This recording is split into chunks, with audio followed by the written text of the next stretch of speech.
Unfortunately for us today, space travel isn't really like Star Trek, where futuristic, magical technology has made space almost a run of the mill environment. In reality, space is dangerous. Just getting there is dangerous. Pretty much everything about space travel is dangerous, and that danger is magnified when human arrogance and complacency come into the equation. That's what happened on January 28th, 1986, 38 years ago, as I record this video. On that date, the ill-fated space shuttle Challenger was destroyed in what came to be called the Challenger accident. Although accident is kind of a misnomer there because it implies there was nothing you could do, just bad luck, I guess, which wasn't the case, making what happened to Challenger more accurately called a disaster. This time, we're taking a look at a TV movie about that disaster, namely Challenger from 1990. Our story goes like this. STS-51L, the Space Shuttle Challenger, is being readied for flight as we meet the crew. Flight Commander Frank Scobie, Captain Michael Smith, Ellison Onizuka, Dr. Ronald McNair, Dr. Judy Resnick, Gregory Jarvis, and the woman who was to become the first civilian in space, teacher Christa McAuliffe. These 7 people will fly the ship and conduct experiments on orbit. In a PR boost for NASA, McAuliffe will provide lessons to school children across the U.S. beamed from space. But there are problems going on behind the scenes as NASA is demanding answers from contractor Morton Thiokol about a continuing problem with the solid rocket boosters used on shuttle flights. Rubber O-rings meant to seal sections of the boosters have been failing, and Morton Thiokol can't say why. Everyone in management, both at NASA and Morton Thiokol, knows this is a problem, but Morton Thiokol is dragging ass.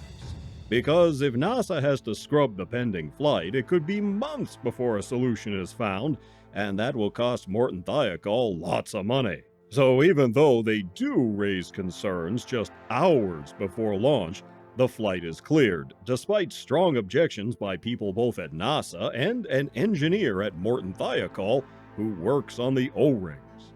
I mean, hey, they've gotten away with it up to now, right? Besides failing seals, which can let hot gases escape and lead to disaster, there's another problem: temperature. The night before Challenger is about to launch, temperatures drop into the 20s, leading to more concerns about the rubber O-ring's ability to properly seal the booster sections. In spite of all this, the launch is allowed to proceed, with disastrous results. In our cast, we have Barry Bostwick as Scobie, and he's really good.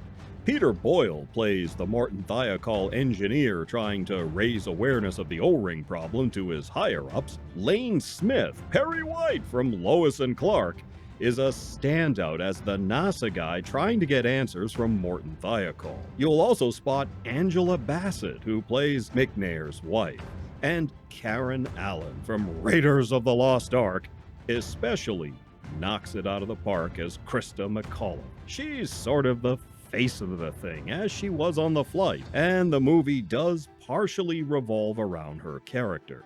She conveys the idealism and excitement of being the first civilian and first teacher in space perfectly.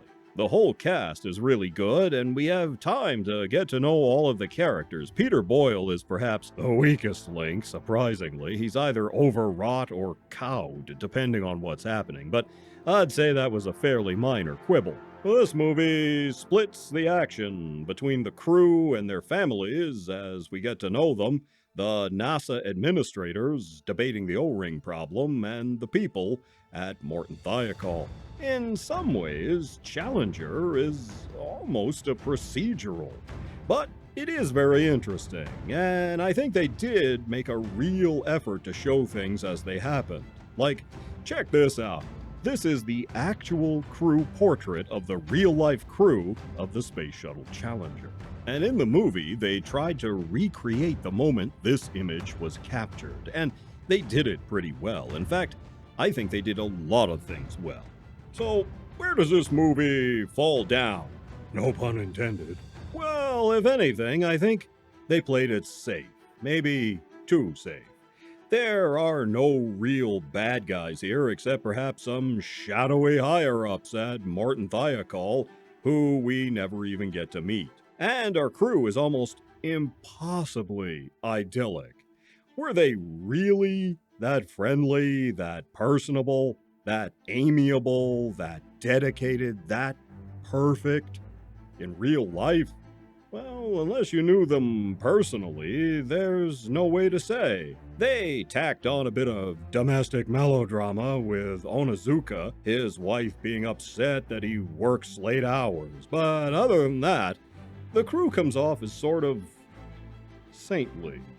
To be fair, this movie was being produced in 1989, just 3 years after the tragedy, and emotions were still running high, and there was no way the filmmakers could possibly have produced this movie without the help and cooperation of NASA. So, naturally, the crew is perfect, and NASA does not come off as the bad guys here either.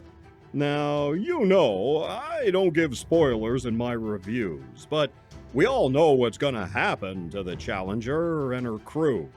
What I will say is that the filmmakers, in the last 10 minutes or so, took their time to get there. And I mean that in a good way.